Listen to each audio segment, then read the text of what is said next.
One day on a summer afternoon, I was walking towards the train station with my friends.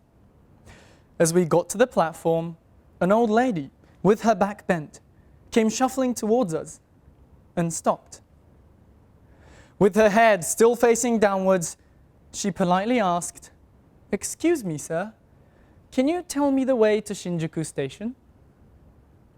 I was closest to the lady, and as I was about to reply, she slowly looked up and stared into my face. Her face changed, as if she'd done something horribly wrong. Shocked. She said, "Oh, you're not Japanese," and walked away, looking for someone else. I was shocked at what had just happened and just stood there with the sense of loneliness. I am Japanese, a Japanese citizen with a passport. Do I always need to explain my existence?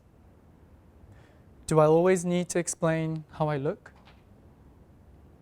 I have a Japanese mother and a British father, and I've lived for several years in England, but was born and brought up in Japan, the majority of my life here. So every time I go to England, I feel like the main part of me is still in Japan. And that is why the train station incident really hit me. I thought I had blended into this community. But no.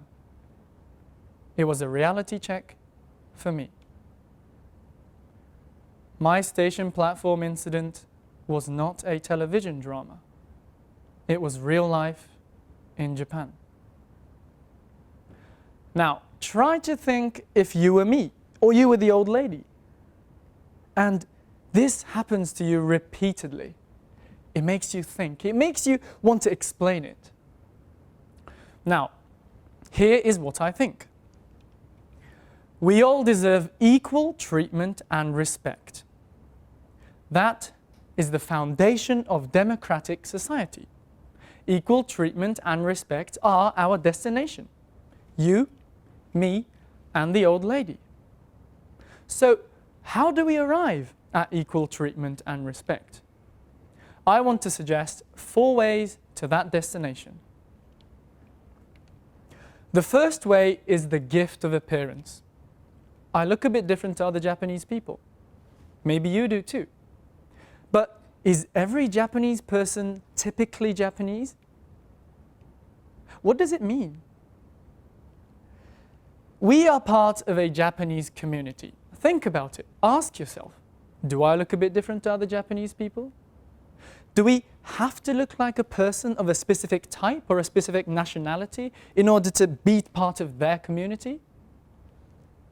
The answer is, we don't. What we look like is a gift, something that we were given. Now, this person on the right is David Beckham, the ex-footballer. He's one of the most good-looking guys that we all know of. Agreed? Yeah. And then this big boy is me. Now, however hard I wish I looked like David Beckham, that won't happen. Because I was born with how I look. On the other hand, David Beckham will never ever be able to look like me either. He won't have black hair nor brown eyes like me. Tough luck to him, but I think he'll be able to cope with that.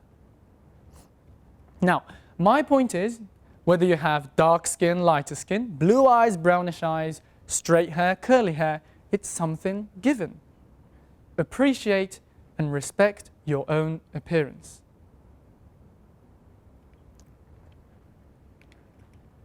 The second way to equal treatment and respect is to live borderless, live with fluidity. We love borders and walls, don't we? We draw lines between ourselves and others, inside and outside. This nationality, that nationality. This religion, that religion. This color, that color. But these borders make it difficult for us to live together in a community. So why is being borderless important? Because as Martin Luther King said, We must live together as brothers and sisters, or perish together as fools. What is the answer to borders and walls? Think of it like water. Think of our interactions and relationships made by fluid lines. Let's think according to the situation and not based on a previous framework. Let me give you an example. Let's say there were 5 boys and girls, 4 Japanese and 1 European, and they're going to go on a trip in Japan. They get to their destination and they're about to enter a house. And one of the Japanese person says, "We're Japanese, so we're going to take off our shoes. But you're European, so you don't have to." This is not kindness. This is assuming a cultural border without asking. Let's use the word we, not you. Smile and say, "We take off our shoes here." Fluidity like water, not rigidity like a border.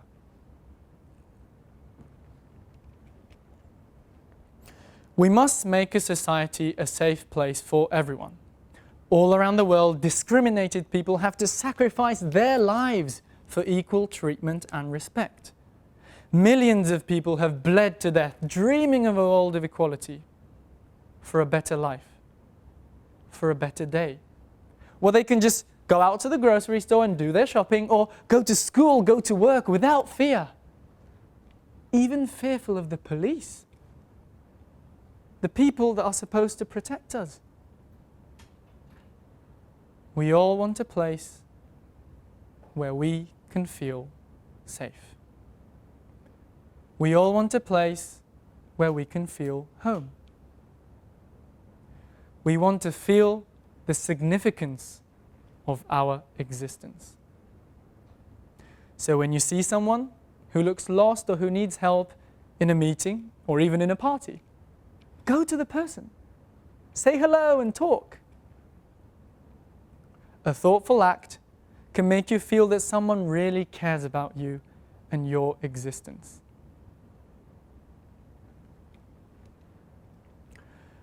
Equal treatment and respect are created by appreciation.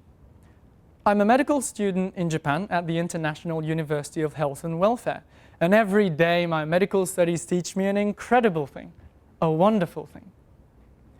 My medical studies teach me to understand the universality of human life. Anatomy. Gosh, that was an amazing experience. It turned me upside down, inside out. Anatomy was an experience of seeing all human beings equal in death. We're all created the same, and we all die. Each human life is different, but we share the same human body, its strength and illnesses. Medicine is not just about a disease. Medicine is about a person-to-person relation. So what do I learn from studying medicine? I learn that medicine is the quality of life, and it is about appreciating each other. Medicine gives us an even bigger message. Medicine is a model of good society. Medicine is a supportive relation, not a destructive one. A good doctor wants to appreciate each other. So let's not judge other people by what appears on our filter. The filter of nationality, the filter of gender, the filter of ethnicity. A good doctor not only looks at a patient's skin color, but looks at the patient's true, deeper colors. So, here are 4 things to think about if we want to create a society of equal treatment and respect. The gift of our appearance, living borderless with fluidity, making society a safe place for everyone, and appreciating each other. I hope that you will all agree with me about these things. But the problem is that the world does not completely agree. Every day, every hour, everywhere, we see the disaster of the world, the injustice of the world that does not completely agree with these principles. So, what happens if the fine balance and understanding of these principles collapse? What will it result in? Racism. Racism goes against appreciation. Racism goes against making society a safe place for everyone. Racism goes against borderless society. Racism is the breakdown of these principles that I have suggested. Say no to racism is a common message, a cliche sometimes. But what does it mean? Have you seen television programs and footages of men and women being racially abused? It distresses me. It makes me feel I must do something. I must change. I must be the one to save them. But do you know what? After a couple of days, I forget about it. The me that was about to change the world goes away, floating, just like a soap bubble. And my life goes on just like before. It happens to all of us, not only me. And do you know why? It's because somewhere in our hearts, there's that little devil telling us it has nothing to do with you. I'm not a black man living in America, so I don't have to worry about my life being threatened every day. It's nothing to do with me. But do you know what? These people, including me, are the ones creating the problem. If there is a lack of interest in racism, nothing will change. Everything will stay the same. With the same people suffering, the same people dying, and the same people looking away. Being unconcerned about racism is the rotten core of everything. I am the racist. You are the racist. And we all are capable of becoming the ones halting the elimination of racism. We must be part of the solution. Racism is one example of the breakdown of society. The direct result of our turning away from good principles. The gift of our own appearance, living borderless with fluidity, making society a safe place for everyone, and appreciating each other.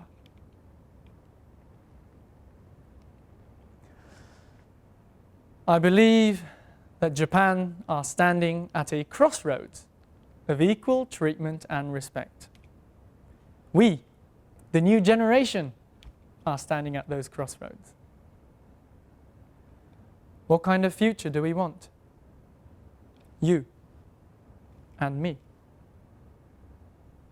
These islands of Japan are still a work in progress.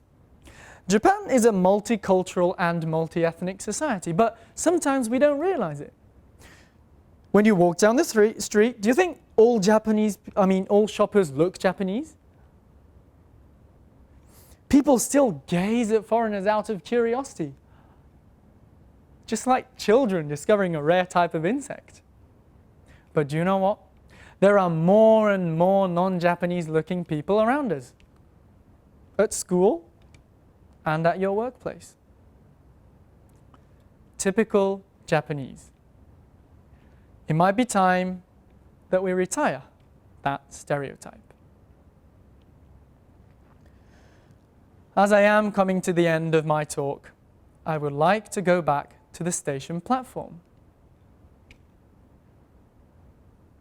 An old lady with her back bent comes shuffling towards me and stops.